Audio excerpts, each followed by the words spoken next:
Okay, this is a very basic exercise that you can do in order to develop your technique.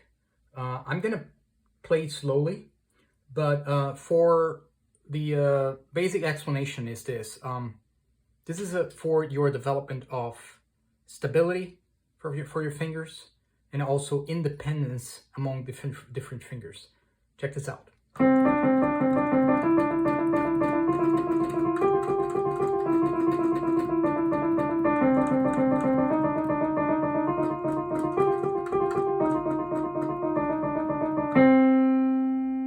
So what's very important here is that you should not move your hand too much when doing this, right? So pay attention to your fingers. I'm gonna do it very slowly now.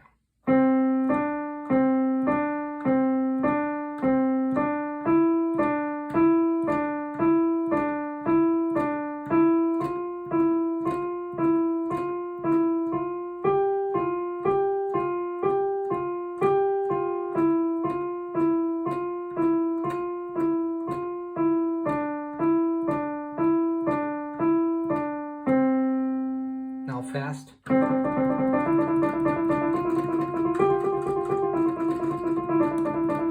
Faster.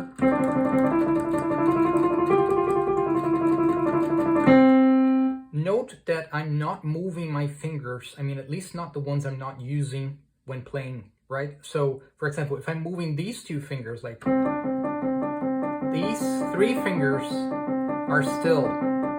This is the important thing here, right? You should not move your entire hand. You should not do weird movements with your wrist. You should keep your hand stable and relaxed all the times. Then when you switch to the other fingers like this, note that this one is not moving, and actually it's resting on the keyboard, right? And the other ones are not moving too. See? You're completely still. Now I'm gonna go forward. Now, this is the hardest one because this finger here is connected to this one and to this one. Like the muscles are connected. So it's really, really hard to play these two fingers without moving the rest of the hand, but it's possible. See that my hand is not moving, the other fingers are not moving. That's what you should do. Now, same here with your other hand, right? Same thing. I'm only moving these two fingers. The others are still. This is very important. This is very important because if you learn how to do this and you get good at it, you'll be able to play very complex patterns without putting too much effort. It's gonna look natural. Look, I'm only using my fingers, the ones that I really need. The other ones are really not moving. And this is how it should be. Let's do it again.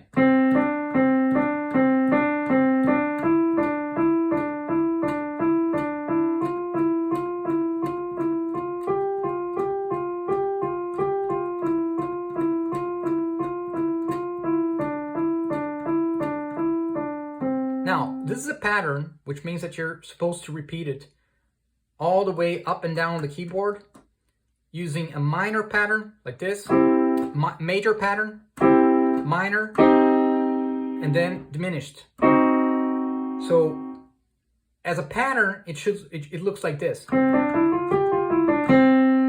Major, minor, diminished, diminished, right? So major, minor, diminished. Then you go up, half note, major, right? Minor, diminished. Again, slow.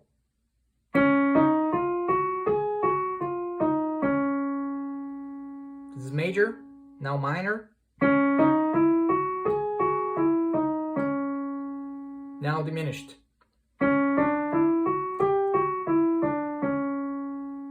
Then half tone again. Major, minor.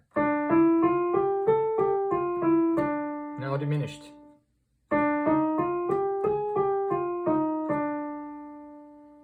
Then half tone. And you keep going. Keep going, diminished. Again, major, minor, diminished. Look that I'm moving my hand naturally. There's no effort. And my hand barely moves. And I'm moving only the fingers that I need to. You really have to avoid moving your fingers unnecessarily, because that's a waste. It's a waste of energy, and it makes your playing inefficient. So later, if you want to play fast, it's going to be harder.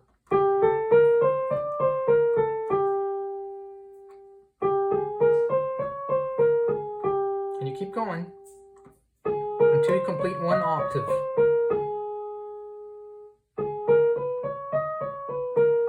I'm not playing particularly hard here. It's very piano, because the point here is not the strength, but the precision and the natural positioning of the hands and the fingers. And you really need to focus on only using the fingers that you need to in order to play the notes. No unnecessary movements. And you keep going. We're almost there.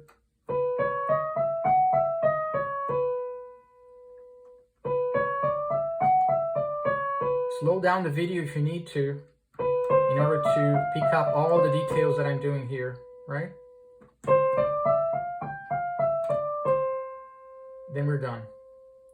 And then if you want to do it faster,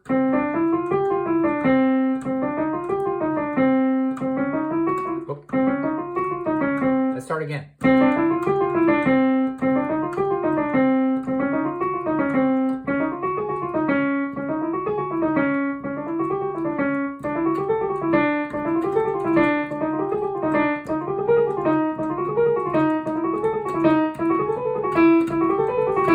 Very natural.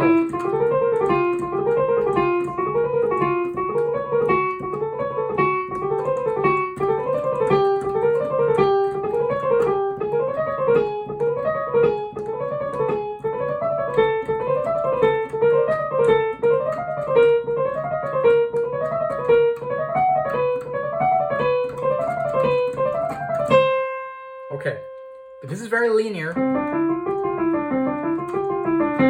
Now you should try doing this.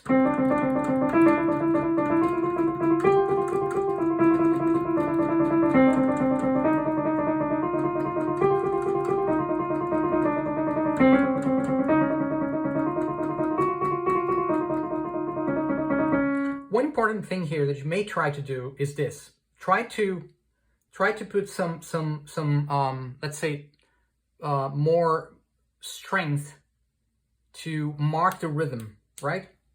Like this.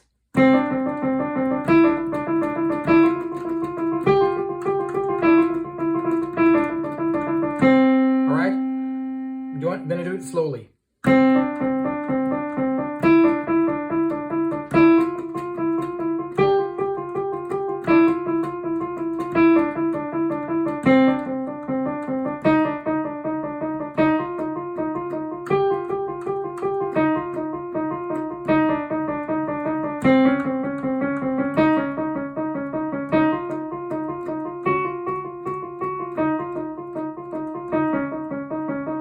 Because this will make it easier for you to play at the correct rhythm. Ideally, you should actually use a metronome, right? Let me try this. For example.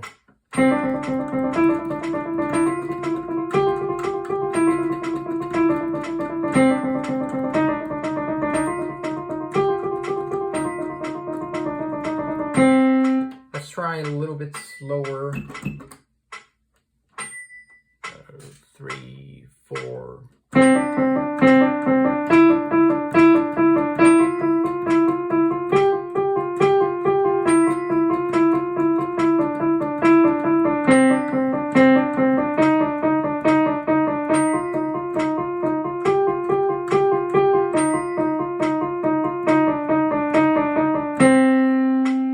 Very good. The metronome is very important. Whenever you study and you practice, please use a metronome whenever possible, because it gives you, let's say, a time reference.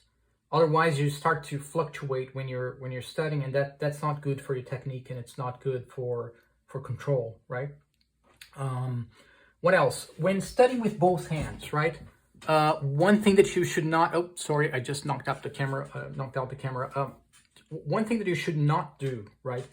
Do not play two octaves together like this. Instead, do this. Like put one octave between the left hand and the right hand, one extra octave, because it makes it easier to focus on the sound and make sure that you're playing both hands very tight together, right? In sync, very, very synchronized, like this. See?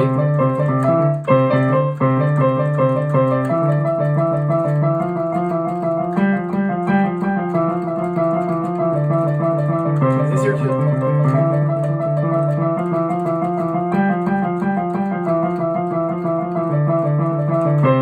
If you play together like this,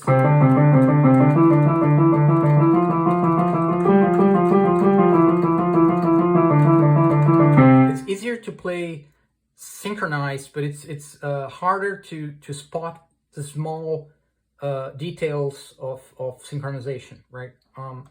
Play a little bit apart like this.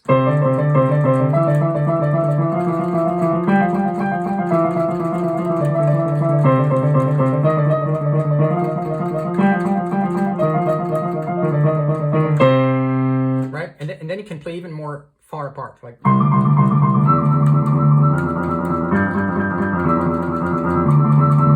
Right?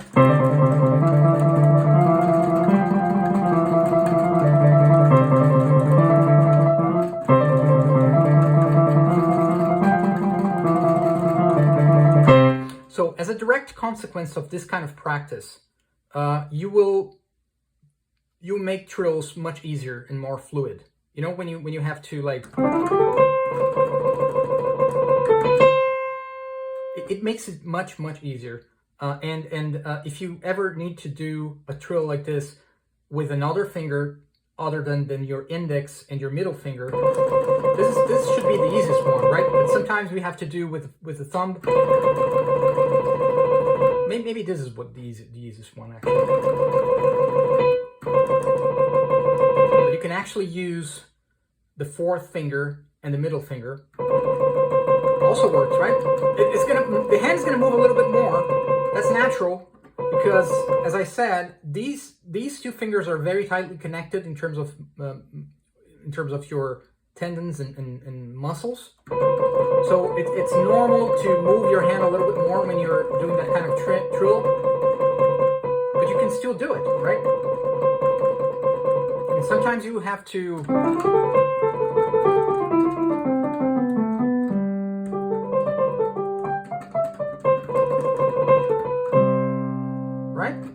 So this is very important. This is the kind of practice that you have to practice every single day. And you're going to do this every day a little bit. Just don't do it too much because it can be frustrating. And it's normal. Even it could even hurt a little bit in the beginning. People say that, oh, if you're practicing something on the piano and it hurts, then you're not practicing correctly. That's only half true. Because if your muscles are and your nerves are not used to a certain kind of movement, it's normal to have some sort of stress when you're practicing, and that's not entirely bad, right? As long as you don't do it too much. But if you do it like 10 minutes a day, and if it feels uncomfortable, that's normal, because that's your hand and actually even your brain kind of modeling and getting used to the new movement that you're learning with your hands. So it's normal if it hurts a little bit, if it's uncomfortable. You don't have to do it too much. In my warm-up, in my daily warm-up, what I'll do is I'll do 1 octave, and that's it. Sometimes it's just that, because it sounds like it's little, but check it out. Look.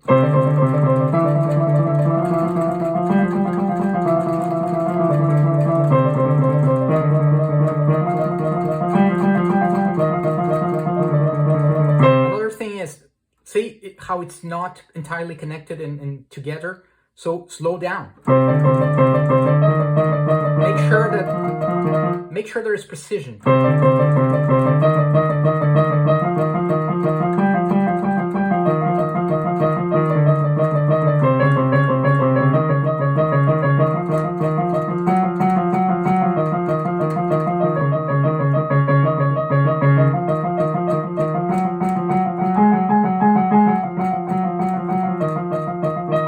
Precision is more important than speed at this point, right?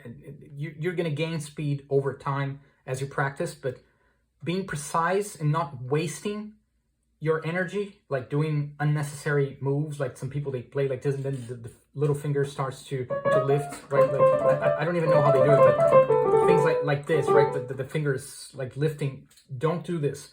Keep your fingers close to the keyboard. Always very natural. See, like my hands are resting on the keyboard and there's no effort. And when playing, you see.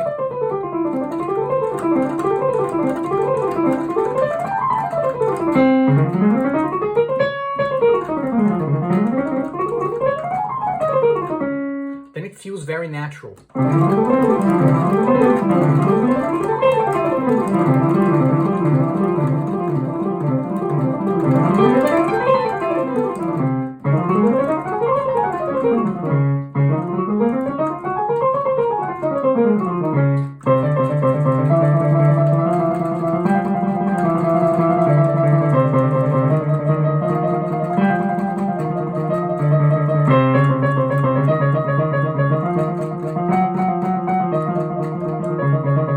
Or then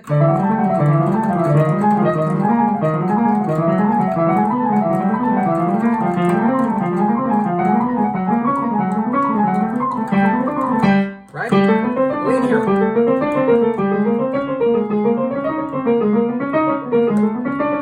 You can do like this too. Like when you practice this, you can also put a little bit more effort in each individual note. So it's going to sound a little bit like a machine gun, like you, when you hear that.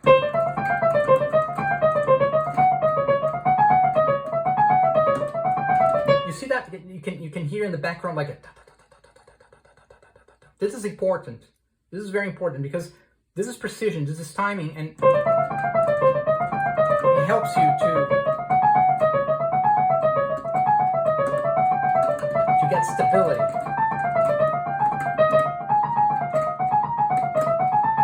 So this is something that you can also do it. Like you play a little bit staccato to practice with this. Like.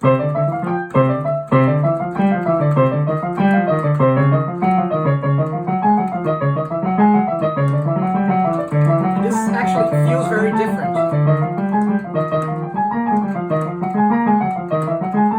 And it actually demands a different technique.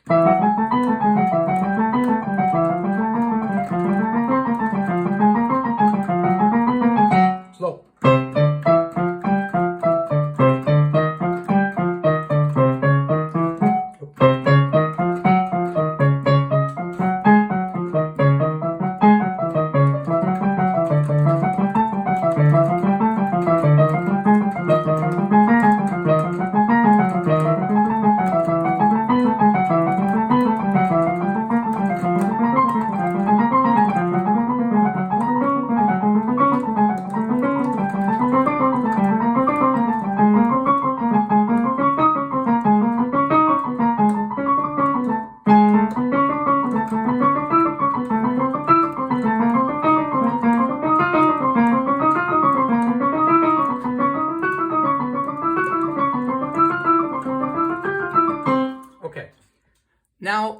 Another variation that you can do is you play using 2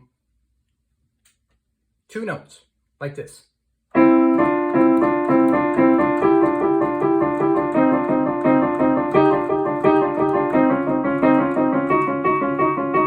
It's a bit harder, but it's just a variation, and it also helps you to achieve independence of the fingers and stability and a good technique overall.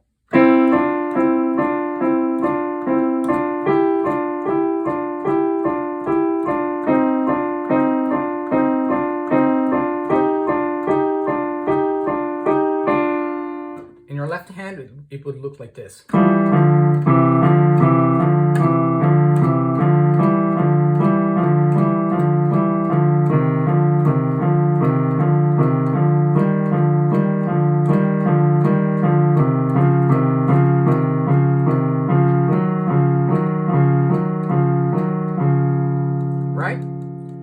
So let's put that octave in between the left hand and right hand and play it.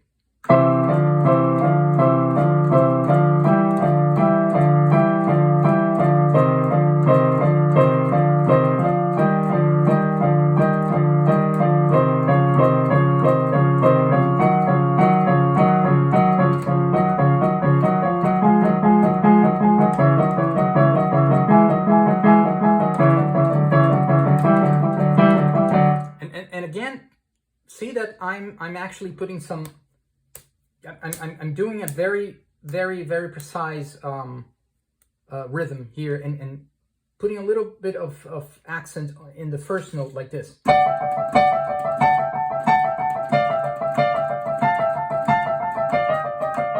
The first note of each group, right?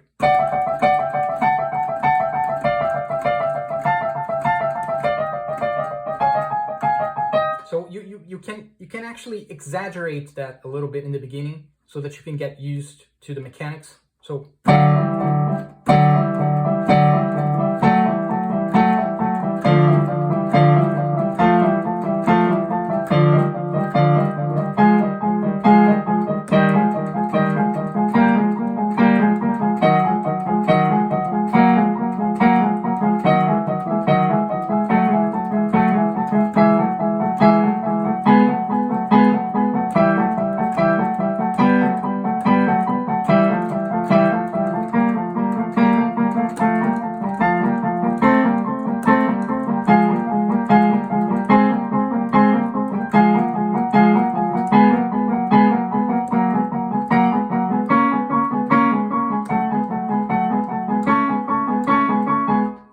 going. And by the way, this is very important as well for scales, right? When you're practicing a scale, for example, C major. Many people, when they study scales, they forget to print a rhythm with it, right? So they practice like this.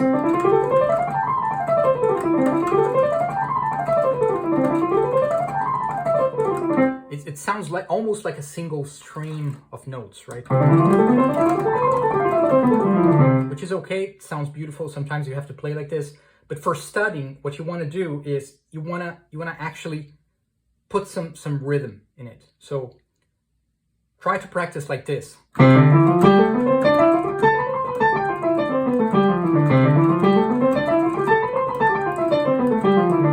Again.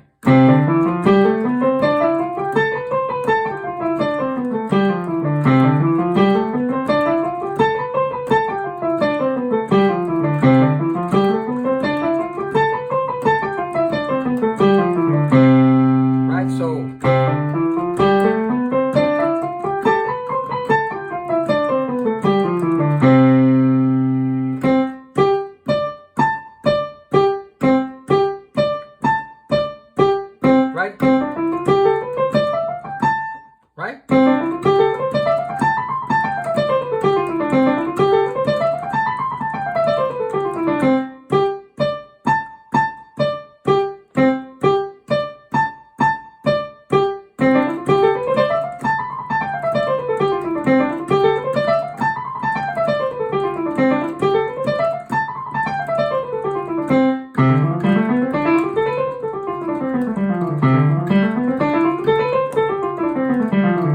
With the left hand is a little bit more difficult, but try it anyways.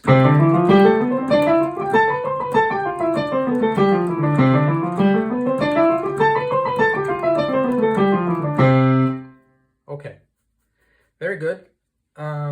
What else? You can do variations, right? So instead of doing like,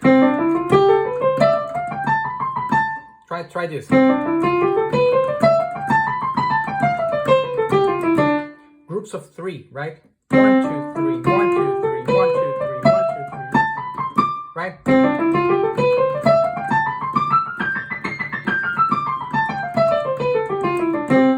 If you put that kind of accent, you may have to go one octave further in order to complete the cycle.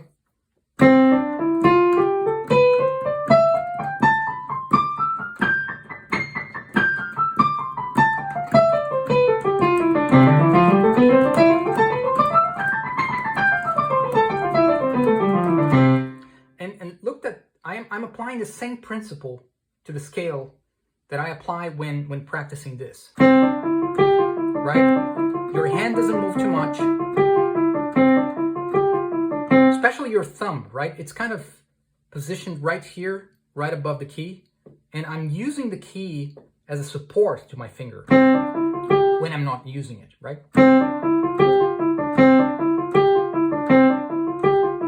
It's kind of hovering, not fully touching it sometimes, but...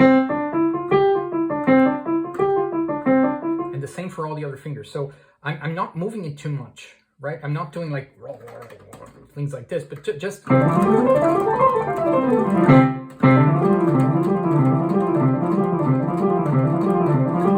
If you're able to do this, you should be able to do this. It feels like a wave, right? It's a wave.